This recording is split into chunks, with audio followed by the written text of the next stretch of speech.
For this week's Q&A, I am answering the question, how to not have my self-esteem knocked when rejected. So who has been there? You've experienced what you perceive, important point, what you perceive to be rejection, and your self-esteem takes a knock, right? So your self-esteem is how you value yourself, how you see your worth. And because we often, especially with insecure attachment, I'm just getting dressed, we often, look to other people for validation of our worth and our value. And that can be people that we hardly know. It can be people that we do know and that we do care about. People often that we have dated or are dating. And it's often why we can see ourselves get really affected by someone that we've exchanged a few messages with, let's say on a dating app. It's really about what happens internally when you're experiencing what you're perceiving to be rejection. And that's what I'm going to talk about. I'm going to talk about kind of two approaches that can help you to manage your self-worth and sense of self when you're in these scenarios. So firstly, I want to think about, just got my notes so that I don't forget anything, the meaning that you attach. What I see a lot, because I want you to remember that I'm working with people where there is insecure attachment, there's relationship wounds, it goes really deep. Okay, so there is often a lot of past stuff going on, and there's already a lack of knowing one's worth. Okay, that already pre-exists. It might not feel like that when you have these highs of potentially a relationship or someone liking you or validating you and things seeming like they're okay because you've got that outside thing feeding you that energy. But when that's at risk and you suddenly are doubting yourself, that's when we really see again these old thoughts and beliefs about ourselves resurface. So not only are you experiencing the current disappointment and current upset of whatever this situation is, and the humanness of experiencing some form of rejection or someone not wanting to be with us or seeing us in the way that perhaps we were seeing them. You've also got this old stuff, this old belief coming up and old memories, and it's triggering this other thing that happened, and they become really merged. So I'm going to talk a little bit about that as well.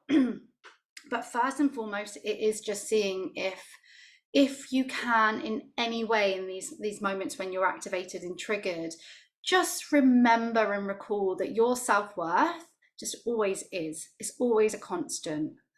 And that someone else's opinion of you, someone else's words, someone else's choices, it doesn't change your value in this world. It doesn't change the space that you are here to take up in this world and your lovability and your worthiness. It might mean for whatever reason, they don't have that interest in you. And you can think of times when you've said no to people or you've not been interested in people and you've not really quite known why. It just wasn't it.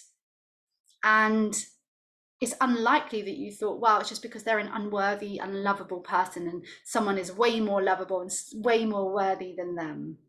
It probably wasn't that kind of feeling. It was just like an inner knowing.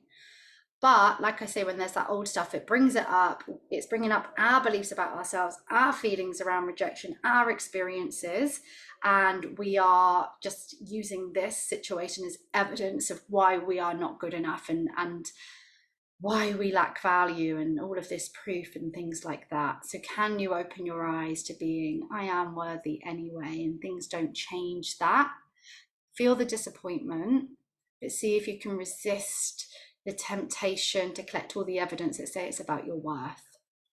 And then going on to that kind of merging with these beliefs about yourself and these feelings that you have about yourself, seeing if you can note this experience of rejection, even if you've experienced it 3 times in the last month, seeing if you can see them as isolated events.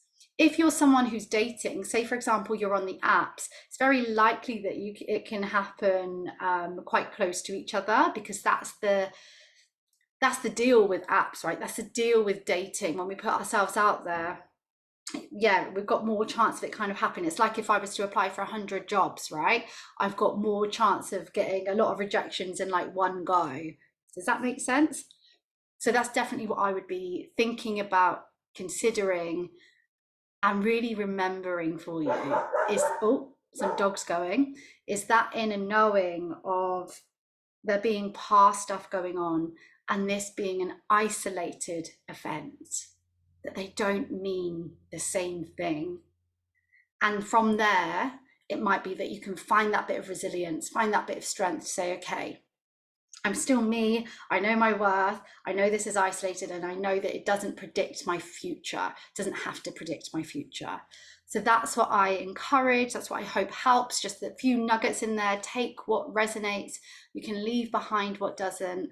Do not forget, you're enough. You're lovable. You are so, so worthy, and you're irreplaceable.